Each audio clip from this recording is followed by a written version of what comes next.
देखत भृगुपति बेशु कराला, उठे सकल भय बिकल भुआला।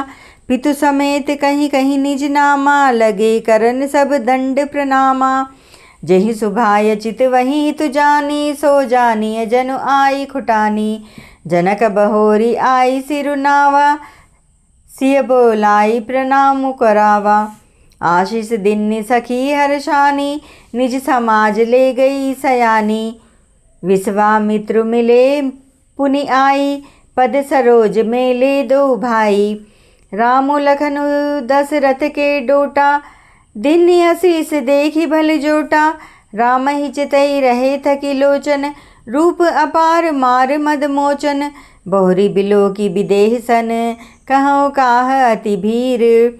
पूछत जानी अजान जिमी, व्याप्यु कोपी शरीर। लखन सिया रामचंद्र पद जय शरणम सिया राम।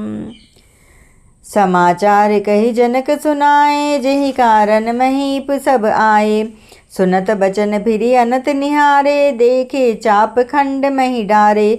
अतिरिस बोले बचन कठोरा, कहूँ जड़ जनक धनुष के तोरा। बेगी देखाऊँ मूड़ नत आजू, उलटऊँ मही जहाँ लही तव राजू। अति डरु उतरु देत नृपु नाही, कुटिल भूप हर से मन माही। सुरमुनि नाग नगर नर नारी, सोचहि सकल त्रासुर भारी। मन पछिताती सिय महतारी, विधि अब सवरी बात बिगारी। भृगुपति कर सुभाव सुनी सीता, अरध निमेष कलप सम बीता। सभय बिलो के लोग सब, जानी जानी की भीरु। हृदय न हर्ष विषाद कछु, बोले श्री रघुबीरु। लखन सिया रामचंद्र पद जय शरणम सिया राम। परशुराम जी का भयानक वेश देखकर सब राजा भय से व्याकुल हो उठ खड़े हुए और पिता सहित अपना नाम कह कह कर सब दंडवत प्रणाम करने लगे। परशुराम जी हित समझकर भी सहज ही जिसकी ओर देख लेते हैं, वह समझता है मानो मेरी आयु पूरी हो गई। फिर जनक जी ने आकर सिर नवाया और सीता जी को बुलाकर प्रणाम कराया। परशुराम जी ने सीता जी को आशीर्वाद दिया। सखियां हर्षित हुईं और वहां अब अधिक देर ठहरना ठीक न समझकर वे सयानी सखियां उनको अपनी मंडली में ले गईं। फिर विश्वामित्र जी आकर मिले और उन्होंने दोनों भाइयों को उनके चरण कमलों पर गिराया। विश्वामित्र जी ने कहा, ये राम और लक्ष्मण राजा दशरथ के पुत्र हैं। उनकी सुंदर जोड़ी देखकर परशुराम जी ने आशीर्वाद दिया। कामदेव के भी मद को छुड़ाने वाले श्री रामचंद्र जी के अपार रूप को देखकर उनके नेत्र थकित स्तंभित हो रहे।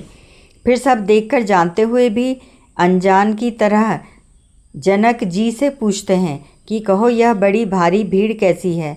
उनके शरीर में क्रोध छा गया, जिस कारण सब राजा आए थे।